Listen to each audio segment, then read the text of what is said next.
Hey guys, welcome back. Today we're diving deep into what it takes to be a successful creator business based on research compiled in 2023 by The Tilt. So if you're a content creator or aspiring to become one, this video is going to be packed with valuable insights just for you. Stick around. Hey, Alexis Arnoy here. Welcome to my channel where I help Gen Xers and beyond grow a YouTube channel. The first thing is, in order to define content creator or to, distinguish what type of person they are serving, in their research, they described three different types of content creators. The first content creator would be the maker creators, and these are basically kind of like more hobby people, maybe people that are artists or crafts people or chefs or something like that, and they have like a physical object to sell. Then the other category they had was influencers, are people that are monetizing on their popularity and trying to be a celebrity on some sort of social media platform. And the third category they call the expert creators. And these are people that are sharing their expertise, their skills, their knowledge, and trying to help other people while also, having their dream job, fulfilling a passion that they love. I think that describes most of us and most of the people that are drawn to my channel at least, or that are probably watching this video, because if you want to know how to be a content creator and do it successfully, you're probably looking at this long term. You probably have realized by now that being a content creator is not a get-rich scheme.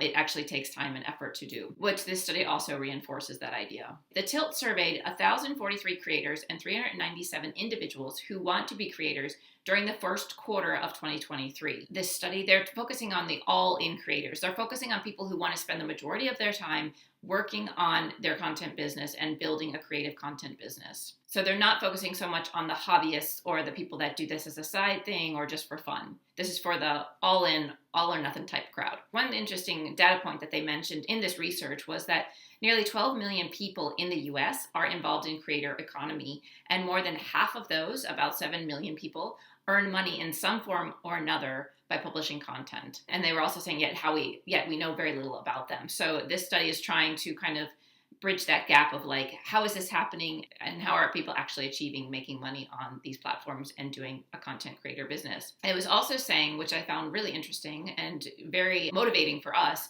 smaller YouTube channels, is that most content creators don't have millions of followers that are actually doing this full time. In fact, their research shows that the median of amount of people that people have is around 4,000 subscribers supporting them in order to make this a full-time job. So I think that's fantastic news. So the threshold to get monetized on YouTube is 1,000 subscribers, but then once you get there, it's only a few more thousand, and that could really prepare you to have a full-time job on YouTube or as a content creator. Okay, so the first chart I want to share with you from this survey was how long does it take to build a successful creator business? So let's just jump right in and get to the main thing that you want to know, right? From your launch date of your content creation business, it usually takes about 5 months before you earn your first dollar. 12.3 months, the revenue exceeds expensive.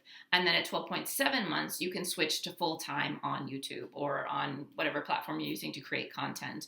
And then people are fully supporting themselves at a little over 18 months, and then they are able to hire help closer to 19 months. So that's some of the benchmarks or the milestones that they found in this survey process. And I think that's really exciting news, actually, because, when you look on YouTube and you see people that are getting monetized, they're like, monetized in 10 days, or monetized, it took me 5 years, or, someone like Silver and Solo is kind of smack in the middle, and she got it monetized in 10 weeks. And she was my inspiration for starting this. So I think that we see such a wide range on YouTube and with people posting their monetization journeys, which of course it can be all over the place.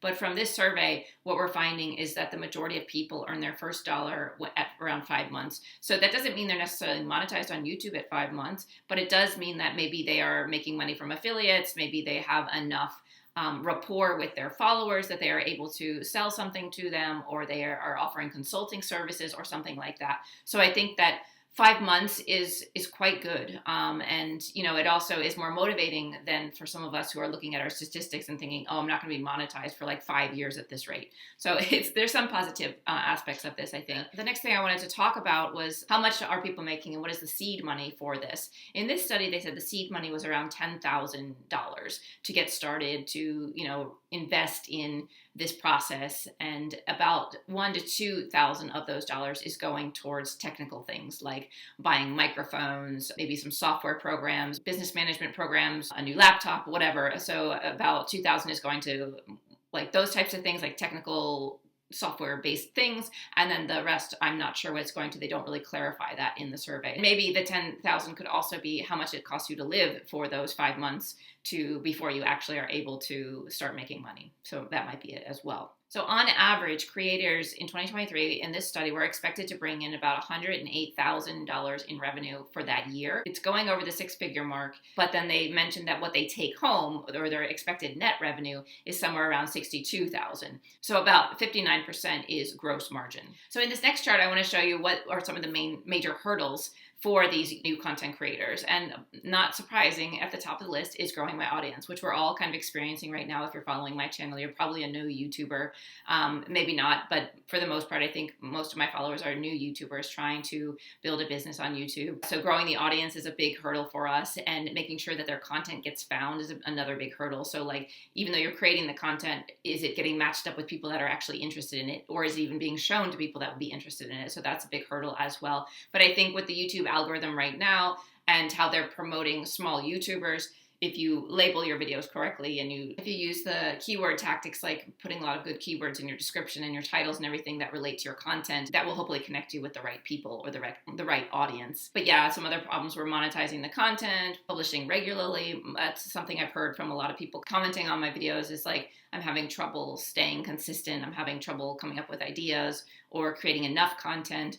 A lot of people are like, don't want to niche down. They want to be like a multipreneur, multi-passionatepreneur. And so I think that niching down is also kind of a difficult hurdle for people to get over in the beginning stages of this process. Another thing I want to talk about from this survey that I thought was really interesting was the division of time. Like, how are you breaking up your work time on building your business? So for me right now, I am like all in content creation, just content creation, value, right? And I'm not really spending any time on marketing it, which I've mentioned this before, but I'm in VRA, Video Ranking Academy, with Sean Cannell, and he is saying you need to push your content. As much time as it takes to create your content is what you want to be spending on pushing your content, marketing it, putting it on Facebook, putting it on your social media, telling people about it, spreading the word about your content. He's like, you're taking all this time to make your content and make it good and make it valuable for people, and yet you aren't taking the time to market it. Don't just depend on YouTube to market your content. You want to actually market your content yourself. So with this chart, you can see that the people that are succeeding at this are doing 46% content creation, and then 17% is content distribution, so putting it out there. But then marketing, sales, and promotion is 15%. And I think content distribution is kind of in that same category. So I think that you could look at this as about 32% or so, plus or minus, going towards marketing your content or pushing your content.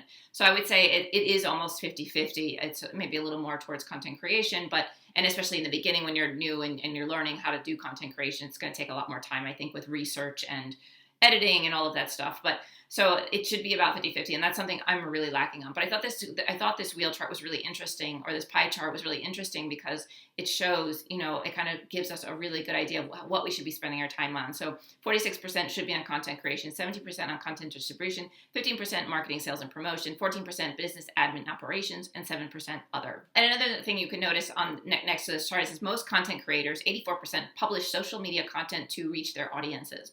Blogging and email newsletters rank second and third, though each of those run 25 points behind social media. Another chart I want to show you from this study that I thought was really interesting, because I've been seeing a lot on like Instagram that online courses are dead. Trying to sell a book on Amazon is oversaturated. Like, don't waste your time. And here, this study is revealing that consulting and coaching is the highest monetization strategy of these content creators, but then really close behind that is books. Online courses and workshops is sliding in right behind that as well. And then, of course, advertising, how-to guides, speaking fees, all of this stuff, it kind of trickles down from there. But so the top three are consulting and coaching, books, online courses, and workshops. So I think that that's nice to see, because I've been seeing in so many places that online courses are dead. You need to make an app instead and stuff like that. And, I'm a teacher and I really love creating online courses. So that's like one of the avenues I really want to go down, and also consulting. But so I think that it's great to see that, and also just to see a breakdown of how these creators are having different monetization tactics. And then part of the survey was they were basically giving you a roadmap for how to be successful as a content creator. Number one, you need to think of yourself like an entrepreneur. So you need to treat it like a business. You don't want to think about this as a hobby or something you just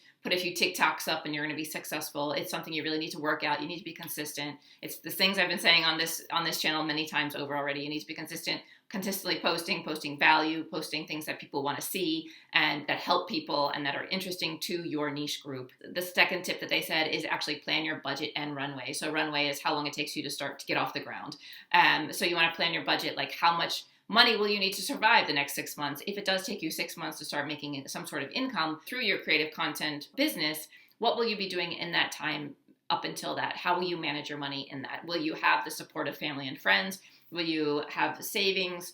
Do you have some stocks you could sell? Whatever, but you want to have some sort of plan, a budget that you can live off of for that at least 6 months in order to get yourself up and running. And here is just a quick bubble chart showing the common theme of what people are using as their source of capital while they're building this business.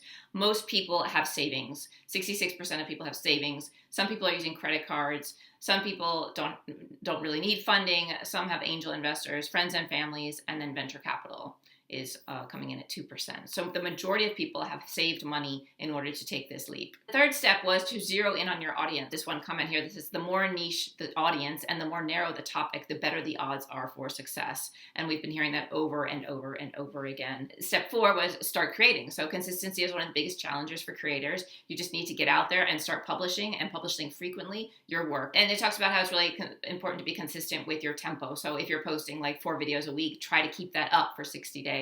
And then craft your monetization strategy early. So you don't want to just focus on content creation, and not have any strategies in place for how you're going to make money later on. So it's good to start to think about the strategies for how you will be making money on this journey so that you will be able to continue this journey and be able to actually make this a business. Then you could actually possibly leave your job or not do this as a side hustle, but actually do this full time. For me, I'm glad I researched stuff early. Like I was researching affiliate programs quite early. I noticed also that Amazon, I tried to become an Amazon affiliate, and you can't actually get on Amazon affiliates until you have 500 subscribers. I wouldn't have known that if I hadn't researched that earlier. So now that I know that, and I just reached 500 subscribers today, so I can now apply to Amazon affiliates. So plan your monetization strategy early on. And also, like, I want to create some online courses. So I'm already kind of thinking about, I'm mostly focusing on creating content right now and building rapport with my viewers and subscribers and providing value. But I do have in my head, the back of my head, and I'm creating an outline yesterday